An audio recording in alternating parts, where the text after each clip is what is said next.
Meus irmãos, há inúmeras possibilidades de leituras e de evangelhos para a missa dos defuntos, para a missa do dia de finados. O missal e o lecionário colocam 3 opções de missas, né, com 3 formulários de orações e de leituras, mas as leituras elas são opcionais e, enfim, cada padre, cada celebrante escolhe as leituras que desejar, é livre, né? No caso da liturgia deste dia de finados. Eu escolhi o evangelho proposto para a missa 1, para a primeira missa do dia de finados, que é tirado de São João, capítulo 6, versículos de 37 a 40. Naquele tempo disse Jesus às multidões: todos os que o Pai me confia virão a mim, e quando vierem, não os afastarei. Pois eu desci do céu não para fazer a minha vontade, mas a vontade daquele que me enviou.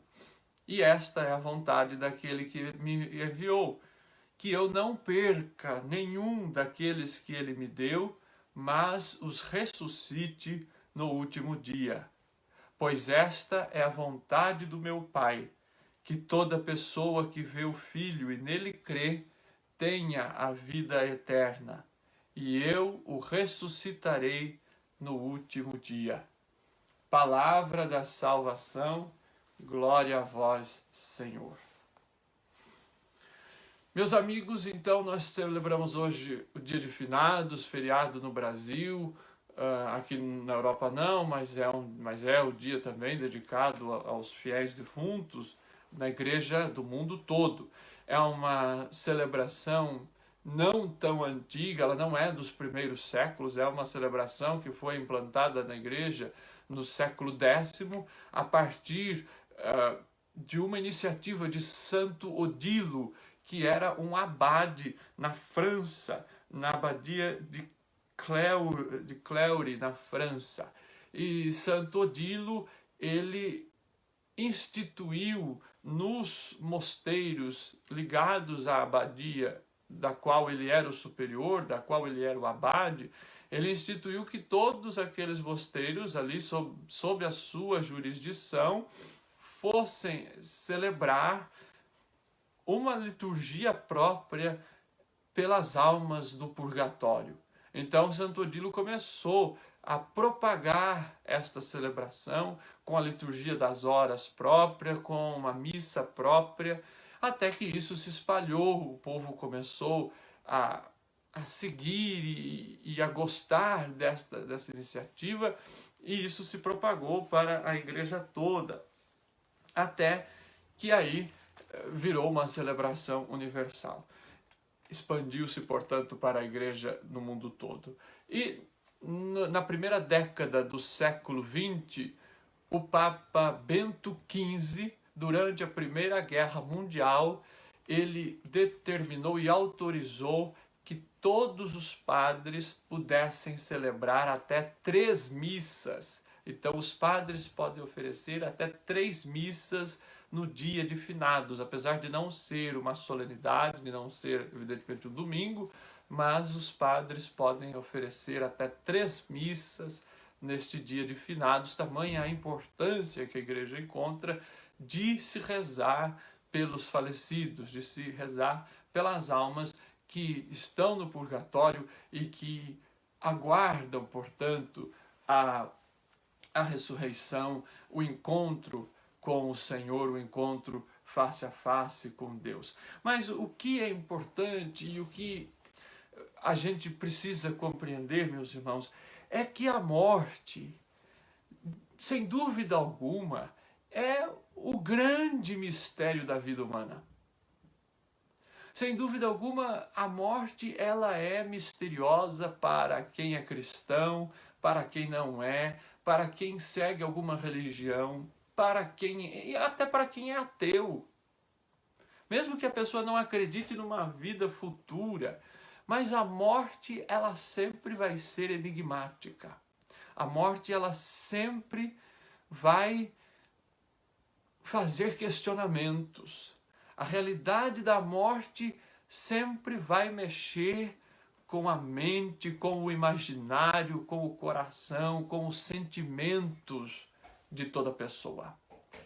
A Constituição Pastoral Gaudium et Spes do Concílio Vaticano II, Alegrias e Esperanças, sobre a Igreja no mundo, vai dizer que diante da morte, o enigma da condição humana atinge o seu ponto mais alto. Vejam, diante da morte, o enigma, o mistério da condição humana atinge o seu ponto mais alto.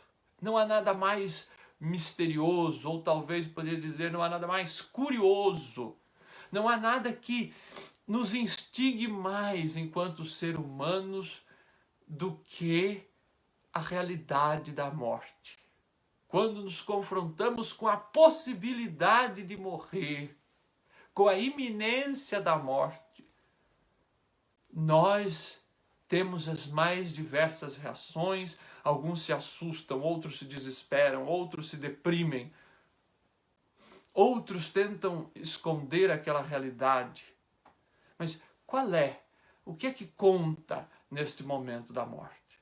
Então, é sem dúvida o maior mistério da vida humana. Veja, os teólogos tentam desvendar este mistério, os teólogos tentam criar as mais diversas explicações, os filósofos tentam falar sobre ela, escrevem muito sobre ela, os cientistas tentam descobrir o que é, como se dá a morte, qual a experiência que as pessoas têm, os filmes tratam sobre ela, os poetas escrevem sobre a morte.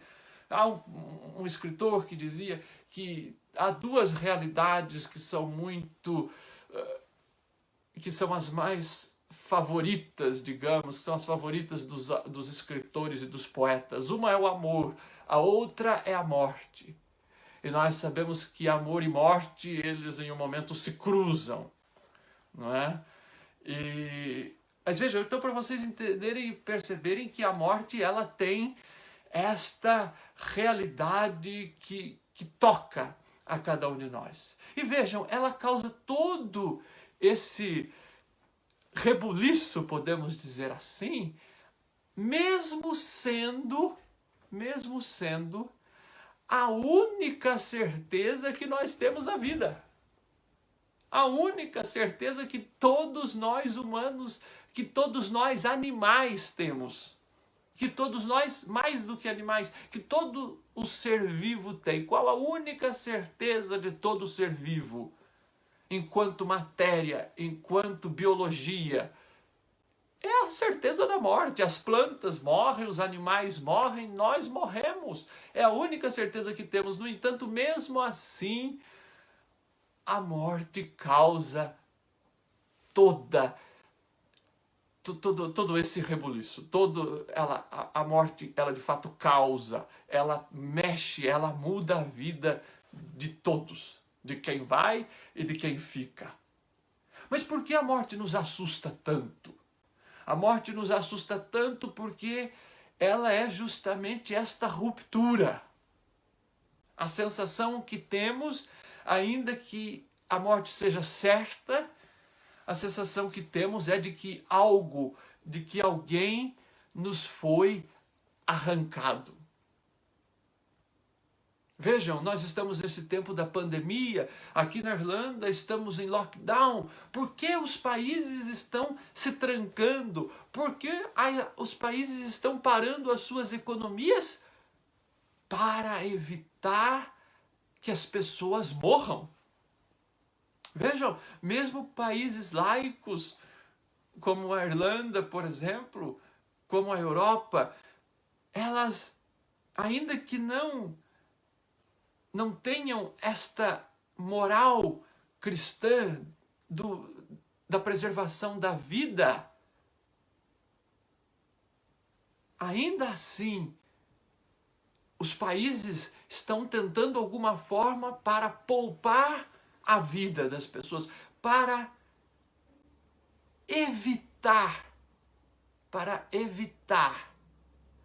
a morte das pessoas. Ainda que estão pensando na morte da matéria, do corpo, mas porque sabem que a morte sempre causa esta ruptura, sempre causa este sofrimento. E que ainda que a morte seja algo natural do ser vivo, ninguém quer que ela seja antecipada, ninguém quer que ela venha antes da hora. Ao contrário, a nossa intuição é que justamente nós prorroguemos a morte o quanto pudermos. É que justamente nós evitemos a morte o quanto pudermos. Veja, por que é que os países estão nesta loucura de desenvolver uma vacina para o Covid? Justamente porque as pessoas estão morrendo e justamente porque as pessoas estão perdendo os seus entes queridos.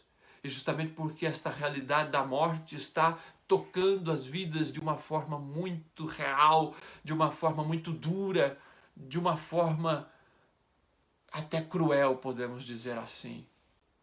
Vejam, as pessoas estão tendo que lidar com a morte e não estão tendo o tempo necessário para viver o luto, porque estão tendo de enterrar os seus mortos às pressas.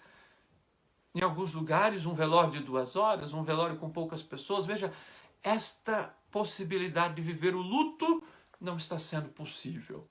Então tudo está sendo revirado, tudo está sendo modificado. Não é? Então a morte ela sempre assusta porque ela causa esta ruptura. Agora, a pergunta que nós cristãos, meus irmãos, devemos fazer é: o que é que a morte diz para nós, enquanto cristãos? Porque nós já vimos como o mundo reage à morte, como até as pessoas que não creem reagem à morte. Agora, como é que eu, enquanto cristão, respondo, encaro este sentido último da existência humana, que é a morte? Como age o cristão diante deste dilema, que é a morte, que é esta ruptura, este arrancar, esta separação que acontece? Bom, eu diria, meus irmãos, que as palavras de Jesus no Evangelho de hoje são palavras consoladoras, são palavras que nos enchem de uma santa e de uma bendita esperança. Que Jesus vai dizer: eu desci do céu não para fazer a minha vontade, mas para fazer a vontade daquele que me enviou. E a vontade daquele que me enviou é esta: que eu não perca nenhum daqueles que ele me deu, mas que eu os ressuscite no último dia. Pois essa é a vontade do meu Pai, que toda pessoa que vê o Filho e nele crê, tenha a vida eterna, e eu o ressuscitarei no último dia. Que todo aquele que nele crê, tenha a vida eterna, e eu o ressuscitarei. Veja, Jesus faz uma promessa: eu o ressuscitarei no último dia. Esta é a diferença, meus irmãos, da morte para aqueles que creem e daqueles que não creem. Dos que creem e dos que não creem. É aquilo que a nossa música no começo dizia, a música da irmã Miriam: a vida para quem acredita não é passageira ilusão, mas é a libertação, é o encontro na casa do Pai. Porque nós compreendemos e nós acreditamos, e é uma verdade de fé, porque nós rezamos no Creio. Nós temos 2 artigos no Creio, na profissão de fé católica, que dizem: eu creio na ressurreição da carne e eu creio na vida eterna. Então é uma verdade de fé, da fé cristã, da fé católica, esta verdade de que Cristo nos cuida, Cristo, a partir da sua morte, ele nos dá a possibilidade de uma vida após a morte. Então, a partir de Cristo, nós acreditamos que esta morte não é o fim. Apesar de nós sofrermos Mas por que sofremos tanto com a morte? Porque alguém nos é arrancado, como dizíamos, mas por que nunca ninguém voltou aqui para contar para a gente a experiência que teve depois? O único que voltou, que ressuscitou e que apareceu foi o próprio Cristo. Mas mesmo assim, Cristo ressuscitou lá há 2000 anos. E ainda, por mais que nós acreditemos na ressurreição do Senhor, ainda parece algo muito distante para nós. Mas a verdade é que a nossa fé, ela vai nos dando esta intuição de que o Senhor, Ele cuida de nós e de que Ele não nos abandona nesses momentos. E é justamente aquilo que o Salmo de hoje, que é o Salmo 26, vai nos dizer. Sei que a bondade do Senhor eu hei de ver na terra dos viventes. Espera no Senhor e tem coragem, espera no Senhor. E ainda o Senhor é minha luz e salvação, de quem eu terei medo? Esta é a confiança. Então, diante da morte, o cristão, ele não vai encontrar explicações racionais. Porque a explicação racional para a morte é aquela do afastamento, é aquela da ruptura, é aquela do corte de relações. Então não é na ciência, não é na razão que o cristão vai encontrar a sua resposta para a realidade da morte. Mas o cristão, ele só vai conseguir encontrar uma explicação para a realidade da morte, só vai conseguir enfrentar a morte de cabeça erguida e vai conseguir superar este drama da morte, porque a morte é um drama.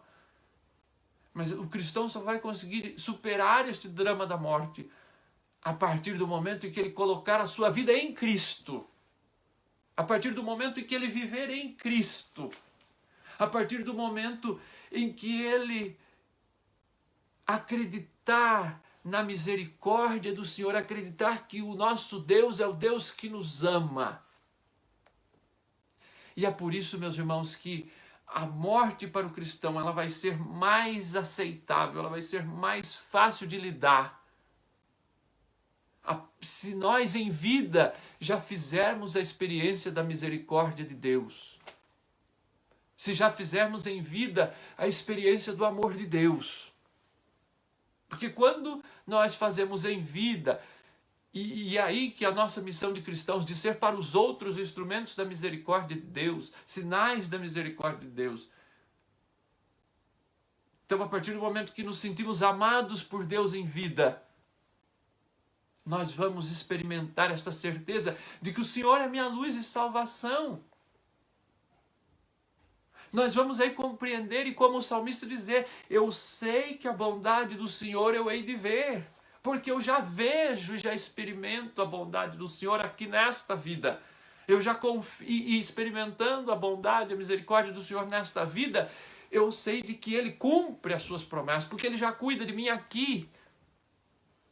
E se Ele cuida de mim aqui, e se as promessas dEle se realizam já aqui nesta vida, eu sei que lá, após a morte, Ele vai continuar cumprindo a sua promessa para comigo, para os meus entes queridos, para aqueles que estão indo ao seu encontro.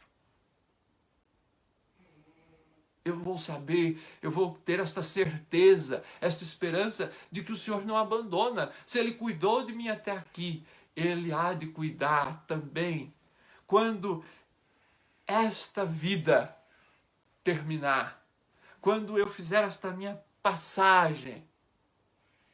Se nós olharmos para a realidade do batismo, nós já nos enchemos de esperança, porque nós sabemos que nós não teríamos esperança ainda nesta vida, porque somos todos pecadores. Mas quando olhamos para a graça do sacramento do batismo, para a Eucaristia, nós vamos compreendendo que o Senhor já vai fazendo o céu acontecer aqui. Olhamos para o batismo, para a nossa realidade cristã, e temos essa consciência e percebemos como que o Senhor foi misericordioso e nos deu esta possibilidade deste novo nascimento pelo batismo. Muito bem, A morte, o São Paulo já dizia, o batismo, quando somos batizados, somos mortos com Cristo para o pecado. A morte, então, agora é este batismo definitivo, é este mergulho definitivo na vida do Senhor, na paixão do Senhor, na sua ressurreição. Então, meus irmãos, olha que grande promessa, que promessa maravilhosa o Senhor nos dá. Ele nos ressuscitará. E é nessa esperança que entra a celebração de hoje, a comemoração dos defuntos, que é justamente o momento para nós, além de pensarmos na realidade da morte, é o momento para rezarmos por aqueles que já partiram, de confiarmos à misericórdia do Senhor àqueles que nos precederam. Se ontem, na solenidade de Todos os Santos, nós celebramos os nossos antepassados que já estão na glória do céu, hoje, na celebração de finados, nós rezamos por aqueles que já estão sim destinados ao céu, porque os que estão no purgatório estão salvos, mas ainda precisam deste momento, desta purificação, deste momento para se assemelharem ainda mais ao Senhor. Mas o que não podemos, meus irmãos, então é perder a fé, porque é justamente nessa certeza da ressurreição do Senhor que nós temos a certeza da nossa ressurreição e da ressurreição dos irmãos. E Tertuliano, um pensador da igreja lá dos primeiros séculos, ele dizia: não se é cristão se não se crê na vida eterna, é condição sine qua non. O cristão só é cristão porque crê na vida eterna. O cristão só é cristão porque crê no Cristo que venceu a morte. Eu pego a carta de São Paulo aos Coríntios, no capítulo 15 da primeira carta aos Coríntios, versículo 12, São Paulo vai dizer: ora, se proclama que Cristo ressuscitou dos mortos, como podem alguns dentre vós dizer que não há ressurreição dos mortos? Se não há ressurreição,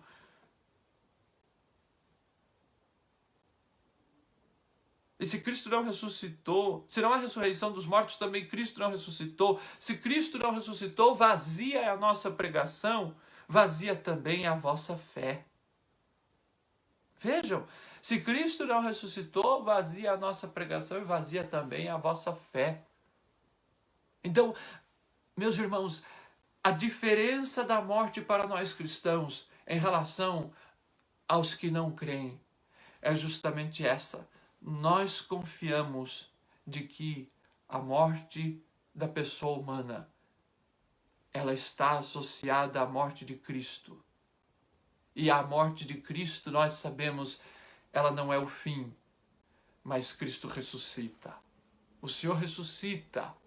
E se o Senhor ressuscita, Ele ressuscita também a nós, porque Ele é a primícia dos que morreram, diz São Paulo. Ele é a primícia dos que morreram, Ele é a primícia dos que ressuscitam. Então Cristo nos ressuscitará, esta é a nossa esperança. Agora, como Ele vai nos ressuscitar? Esta é uma pergunta que fazemos. Bom, a teologia da igreja vai nos ensinar que quando morremos há esta separação da alma e do corpo. A alma já ressuscita ali na morte. Ou ela ressuscita para o afastamento de Deus, aquilo que chamamos de inferno, que nós esperamos que sejam poucos que lá estejam, mas ou ela ressuscita para a vida em Deus, para a vida eterna. Se estamos no estado de graça pleno, vamos ao encontro do Senhor e veremos o Senhor face a face. Se ainda precisamos desta purificação, vamos para o purgatório. Mas o nosso corpo, o que acontece com o corpo? Veja, o corpo se corrompe, o corpo se deteriora, mas acreditamos pela fé da igreja que na eternidade, que no fim dos tempos, melhor dizendo, este corpo mortal, este corpo que virou pó, que voltou ao pó, ele ressuscitará. Mas como ele ressuscitará? Como será este corpo? Será semelhante ao corpo de Jesus ressuscitado. Um corpo que já não está mais preso aos limites do tempo, do espaço, da história. É um corpo agora glorioso, mas que a gente não sabe. A nossa compreensão humana não consegue dizer como é este corpo. Aí entra a fé. É uma realidade que só é possível a fé. Portanto, meus irmãos, não adianta a gente querer fazer tantas perguntas de como isso vai ser, de como será este corpo, de como será esta ressurreição. Nós não sabemos, este é um grande mistério. E aí que entra o dado da fé. O que nós sabemos? Nós sabemos que Cristo nos ressuscitará e confiamos na sua promessa porque já conseguimos experimentar e tocar e ali em pequenas amostras desta sua promessa aqui nesta vida. E porque confiamos no Senhor, sabemos que Ele não nos abandona e sabemos que Ele é rico em misericórdia. Esta é a nossa esperança, esta é a nossa certeza. Esta é a nossa certeza. Agora, então nós temos essas duas realidades da morte, a morte da biologia, a morte que todo ser vivo enfrenta, a morte que é uma condição de todo ser vivo. A morte da natureza. Mas também há esta outra morte, que é a morte como consequência do pecado. E como nós encaramos isso? Como encaramos isso? Esta morte. Então, ao mesmo tempo que a morte... Vocês podem perguntar, mas se todo ser vivo, ele está destinado a morrer, por que então acreditamos que a morte é uma consequência do pecado? Os teólogos tentam explicar isso das mais diversas formas. A teologia da igreja, a teologia tradicional, vai também tentar as suas formas de explicar. Veja, a teologia tradicional da igreja vai dizer que, por mais que todo ser vivo caminhe para a morte, mas que para o ser humano, Deus na criação havia destinado o ser humano para a imortalidade. Por isso Deus nos fez a sua imagem e semelhança. Mas há teólogos que dizem diferente. Há teólogos, por exemplo, que dizem que se não houvesse o pecado original, que nós morreríamos, mas não sentiríamos a morte, não sofreríamos esta ruptura. Como os animais irracionais não sofrem essa ruptura, como as plantas não sofrem essa ruptura. Mas veja, é tudo muito misterioso. Então a teologia tenta nos explicar, a igreja tenta nos explicar, mas eu acho que o que nós precisamos tirar de tudo isso, desta celebração em que lembramos e recordamos os mortos e que a igreja nos oferece a possibilidade de pensarmos a morte, eu acho que o importante, meus irmãos, é pensarmos que tipo de vida estamos vivendo. E aí eu vou caminhando para o final da nossa reflexão. Que tipo de vida estamos vivendo? O evangelho de ontem, da solenidade de Todos os Santos, nos ajuda a refletir que tipo de vida estamos vivendo. É justamente as bem-aventuranças. Felizes os pobres de espírito, felizes os mansos, felizes os misericordiosos, felizes os que promovem a paz, felizes os que são perseguidos por causa de mim.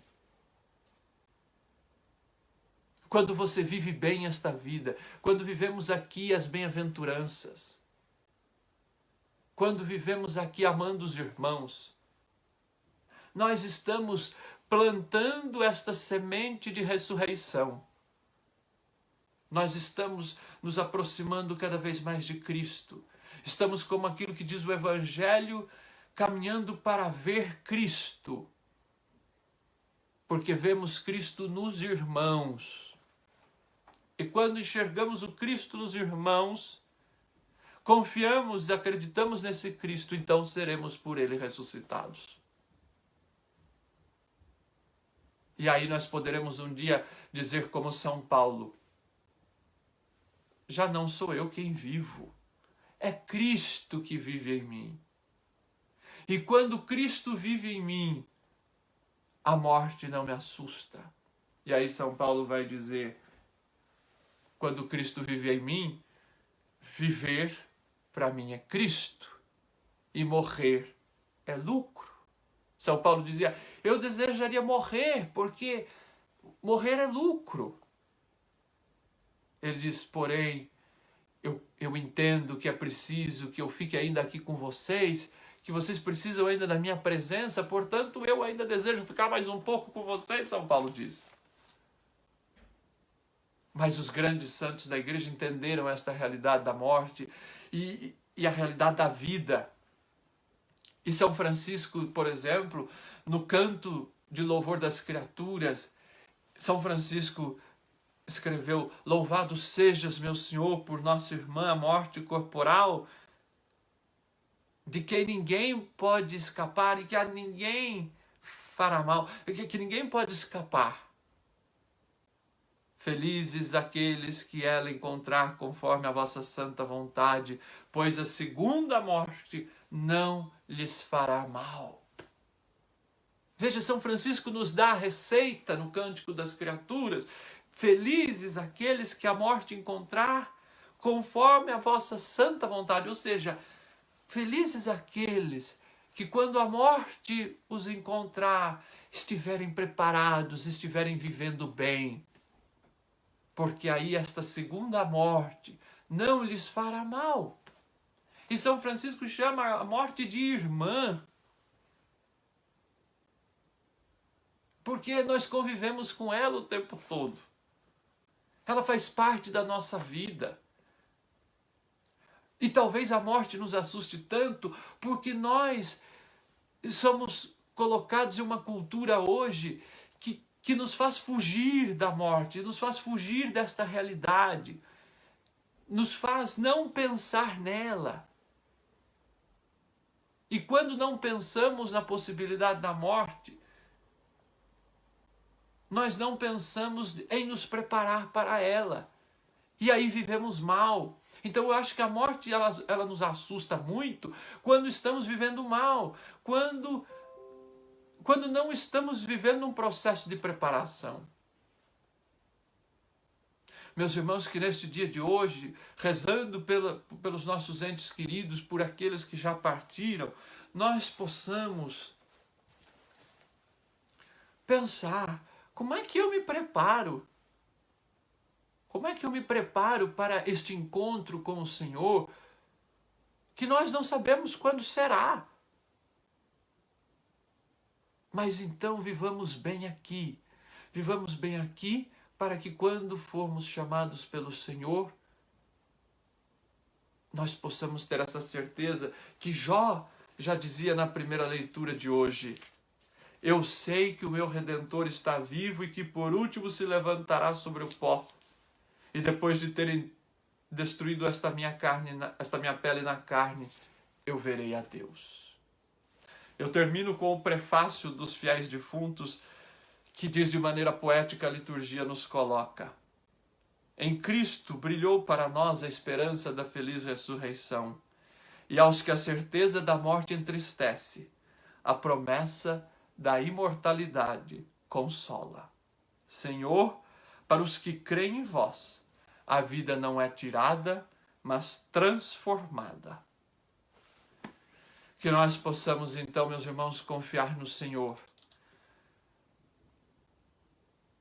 Que possamos confiar no Senhor, aquele que nos ama, aquele que é rico em misericórdia e aquele que sempre nos reserva o melhor.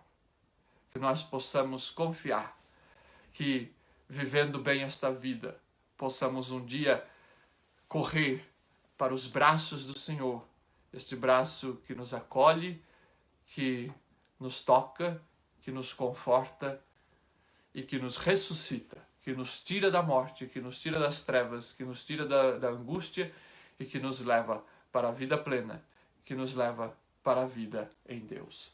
Louvado seja nosso Senhor Jesus Cristo, para sempre seja louvado.